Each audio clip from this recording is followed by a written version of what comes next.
Students, कल यानी कि लास्ट लेक्चर में एक सवाल मैंने आपको दिया था करने के लिए। बहुत सारे इसमें से 2 या 3 बच्चों ने उसे कोशिश करके मेरे पास भेजा है और पूछने का कोशिश किया था, और बाकी जो बच्चे हैं कुछ करना नहीं चाहते हैं। लेकिन जो करना नहीं चाहते हैं, जो नहीं कर रहे हैं, जो एक्टिविटी आप कर नहीं रहे हैं, जो काम दिया जा रहा है ना, उसे सब मैं रिकॉर्ड करके रख रहा हूँ। कौन क्या कर रहा है क्या नहीं। गवर्नमेंट अगर इस साल बोलेगा ऐसे ही पास होमवर्क ये 9वीं 10वीं इसके हिसाब से पास करना है ना, तो फिर तुम्हें तो मार्क्स कुछ मिलने वाला है नहीं, अगर आप इस तरह से रहेंगे तो। ठीक है, एकदम आसान था, सूत्र वही लगाना था, मैंने बोला था, फिर भी आप लोगों ने नहीं किया। दूसरी बात, इसमें एक मान जो है वहाँ पे थोड़ा सा गलत है। ठीक है, भी गलत हुआ तो क्या हुआ, किसी बच्चे ने उसे ट्राई किया ही नहीं। गलत तो बात अभी दूसरी बात हो गई, पहली बात तो आपने उसको किया नहीं। चलो अभी मैं करके दे रहा हूँ। देखिए वहाँ पे पृथ्वी का द्रव्यमान 6 गुना 10 का 24वां घात किलोग्राम है, और उसकी सूर्य से दूरी जो है 1.5 गुना 10 का 11वां घात मीटर है। अब यहाँ पे देखिए मीटर है, अगर किलोमीटर होता तो उसको मीटर में कन्वर्ट करना पड़ता हमें। यहाँ पे ज़रूरत नहीं है, क्योंकि ऑलरेडी क्या किया गया है, यहाँ पे मीटर यानी उसकी छोटी इकाई में पहले से दिया हुआ है। और क्या देखिए, यदि उनके दोनों के बीच गुरुत्व बल 3.5 गुना 10 का 22वां घात न्यूटन है। अब देखो यहाँ पे जो 3.5 जहाँ पे दिया है ना, तो ये वाला टेक्स्ट बुक में गलत है। टेक्स्ट बुक में क्या है, गलत है। इसके लिए आंसर भी थोड़ा सा आपका गलत आएगा। जिसने भी कोशिश किया, मैंने भी किया था, मेरा गलत आया था, लेकिन मैंने चेक किया तो वहाँ पे जो मान है ना, वहाँ पे थोड़ा सा कुछ अलग था। ठीक है, तो वो क्या था, देखिए 3.5 गुना 10 का 22वां घात न्यूटन, ये उसका इतना ये सही वाला मान है, तो आपको यही लेना पड़ेगा, टेक्स्ट बुक में गलत है। तो सूर्य का द्रव्यमान कितना होगा वहाँ पे हमें देखिए पूछा है, और ये जो कैपिटल जी होता है 6.67 गुना 10 का -11वां घात न्यूटन मीटर स्क्वायर पर केजी स्क्वायर। ये तो मान फिक्स होता है, ठीक है, ये तो स्थिरांक है, ये तो आपको पता ही है। 3 बातें मैंने आपको ध्यान में रखने के लिए बोला था, सभी को फिर से एक बार बता दे रहा हूँ। आपको ध्यान में रखना है कि दिया क्या हुआ है और उसका संकेत क्या है, कि उसको हम लेंगे कैसे। अच्छा, संकेत जब आप निकालते जाएंगे और लिखते जाएंगे, जिसका मान क्या है, किसका क्या है और निकालना क्या है, ये सब सोचने के बाद आपको सोचना रहेगा कि मैं सूत्र कौन सा लगाऊं। तो देखिए सबसे ऊपर जाते देखिए पृथ्वी का द्रव्यमान दिया है, द्रव्यमान का मतलब होता है यम। तो अभी हम क्या करेंगे, शुरुआत में जो द्रव्यमान दिया है उसको हम यम1 मानेंगे, क्योंकि पहला है ना।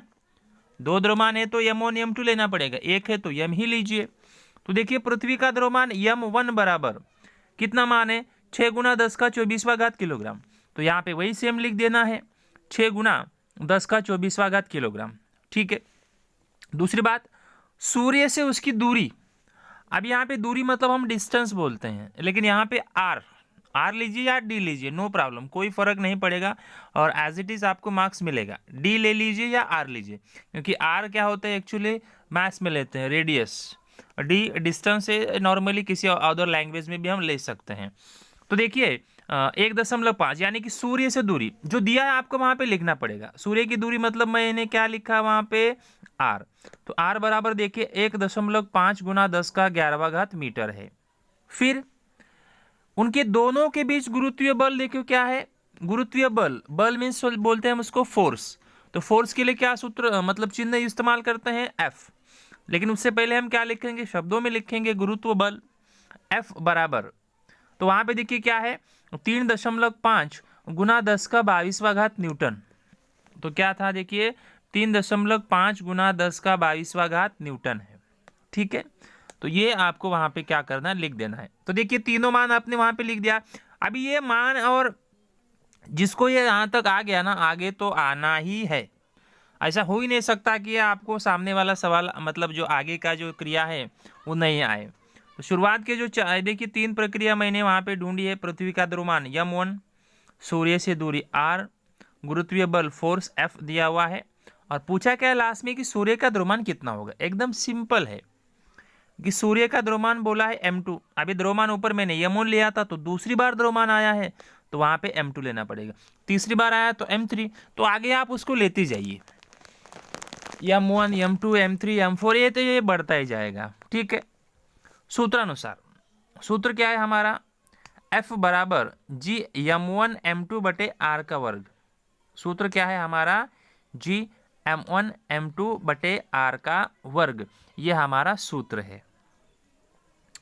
तो ये सूत्र है। अभी यहाँ पे तो चेंज होगा सूत्र, क्यों चेंज होगा, क्योंकि आपको क्या ज्ञात करना है वो देखिए, m2 ज्ञात करना है, m2 के सामने क्वेश्चन मार्क है, तो m2 देखिए यहाँ पे था तो लेफ्ट में आएगा, और f जो है क्या हो जाएगा, r के साथ में उसका तिर्यक गुना हो जाएगा, तो f r का वर्ग, तो m2 निकल गया तो बचा क्या, जी m1 बचा। तो देखिए सूत्र में चेंज हो गया, m2 बराबर एफ आर का वर्ग बटे जी m1। तो यहाँ तक आपने लिख देना है, फिर आगे मान जैसा आपको दिया है वैसा एज इट इज आप रख दीजिए, नो प्रॉब्लम। m2 बराबर देखिए f का मान देखिए कितना है, 3.5 गुना 10 का 22वां घात है। अभी मैं ये जो इकाइयाँ है ना नहीं लिखता हूँ, इकाई आप लिखिए, उसको बाद में काटना ही पड़ेगा, इसलिए मैं लिखा नहीं हूँ, कोई फर्क नहीं पड़ेगा, मार्क्स कटेगा ऐसा कुछ होता नहीं है।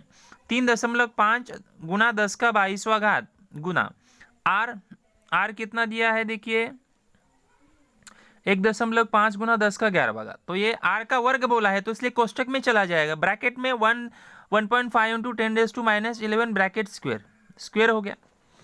और नीचे देखिए क्या है, जी है, कैपिटल जी का मान देखिए मैंने लिखा था 6.67 गुना 10 का -11वां घात, ये तो आपको याद ही करना है, गुना यह मोन दिया है 6 गुना 10 का 24वां घात, तो 6 गुना 10 का 24वां घात।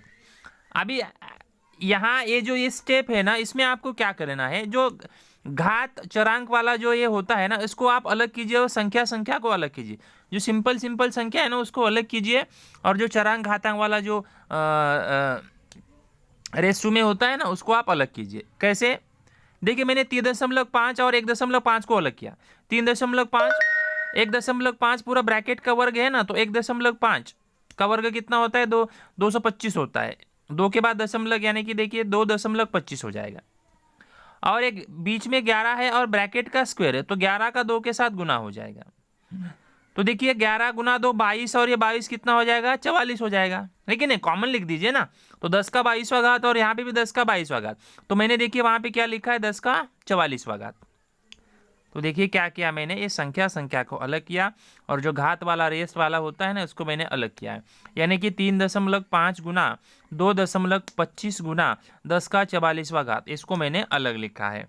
फिर नीचे भी आप वैसे ही कीजिए, 6.67 और 6 को अलग लिखिए, तो देखिए 6.67 गुना 6 मैंने अलग लिखा, और देखिए वहाँ पे 10 का -11वां घात है और 10 का 24वां घात, ये प्लस है तो ये माइनस है, तो ये माइनस प्लस क्या हो जाएगा, माइनस हो जाएगा, यानी 24 में से आपको 11 क्या कर देना है, घटा देना है, तो 24 प्लस है तो प्लस ही सिंबल रहेगा, तो 11 - 24 करोगे तो कितना आएगा, 13 आएगा, तो 10 का देखिए मैंने कितना किया, 13 किया, है कि नहीं।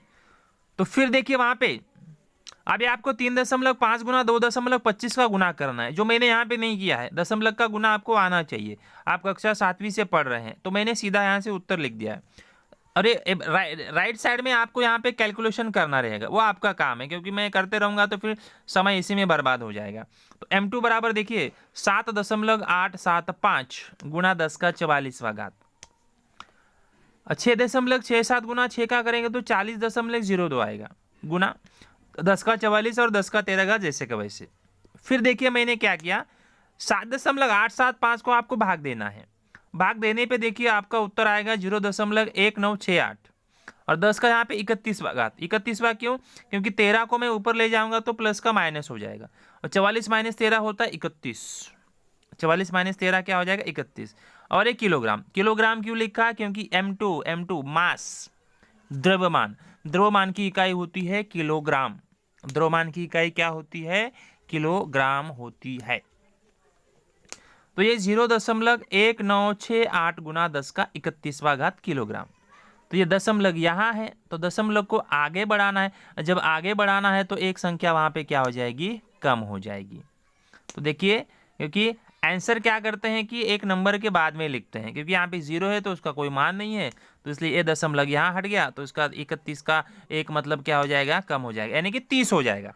तो देखिए 1.96 गुना 10 का 30वां घात किलोग्राम, यानी कि जो हमारा सूर्य का द्रव्यमान ज्ञात करने के लिए बोला था वो कितना आ गया, 1.96 गुना 30 का किलोग्राम, इतना आपका उत्तर आ गया। अभी कन्फ्यूजन वाली बात आपको यहाँ पे सता रही होगी, ये वाले 2 स्टेप में, ये मैं आपको फिर से एक बार क्लियर कर देता हूँ। मैंने क्या किया देखिए, तो भाई आप सब सोच रहे होंगे कि सर ये 3.5 गुना 2.25, तो ये चलो ठीक है, 1.5 का वर्ग आपको करना है, 2.25 आ गया, 3.5 का 5 आ गया, लेकिन 10 का 44 घात डायरेक्ट आया किधर से, तो 10 का इधर 22वां घात है, बराबर ध्यान दे दीजिए, 10 का इधर 22वां घात है, तो ये 11 और 2 वर्ग है, तो 11 और 2 का गुना हो जाएगा, तो 11 और 2 22 हो जाएगा। ये 10 का 22वां घात, 10 का 22वां घात, ये 22 घात समान है, और जो उसका ये बोलते हैं, क्या बोलते हैं, इंडेक्स, बेस और इंडेक्स जिसको बोलते हैं, तो ये 22 का प्लस हो जाएगा तो 44 हो गया, नीचे 24 है, तो 24 को मैंने क्या किया, 11 से घटा दिया, इधर माइनस प्लस माइनस हो जाएगा, 24 माइनस 11 क्या हो जाएगा, 13 हो जाएगा। बस ये 13 को मैंने ऊपर कर दिया, तो यहाँ पे 13 को मैंने ऊपर कर दिया, तो यहाँ पे 31 आ गया, और 3.5 गुना 2.25 को गुना किया तो 7.875 आया, और 6.67 गुना 6 किया तो 40.02 आया, राइट ना। तो इसके हिसाब से आपका ये आंसर आ जाएगा। और सबसे लास्ट में कि कभी भी एक संख्या के बाद में मतलब जो उसका अर्थ होना चाहिए, फिलहाल यहाँ पे 0 दशमलव है, उसका कोई अर्थ नहीं है, तो ये दशमलव आगे हट जाएगा, आगे चला जाएगा, तो 31 का 30 हो जाएगा। इसलिए m2 बराबर 1.96 गुना 10 का 30वां घात किलोग्राम, ये आपका उत्तर है, यानी कि सूर्य का द्रव्यमान m2 बराबर 1.96 गुना 10 का 30वां घात किलोग्राम, ये आपका क्या है, उत्तर है। ठीक है, तो इस तरह से आपको ये हल करना था, लेकिन किसी बच्चे ने किया नहीं। कुछ डाउट रहेगा इसमें, जो नहीं समझा आप मुझे ज़रूर पूछिए, दोबारा देखिए, उसको रिपीट करके थोड़ा सा बैकवर्ड जाके देखिए, आपको फिर से समझ में आएगा। नहीं आया तो मैं हूँ, मुझे आप ज़रूर पूछिए।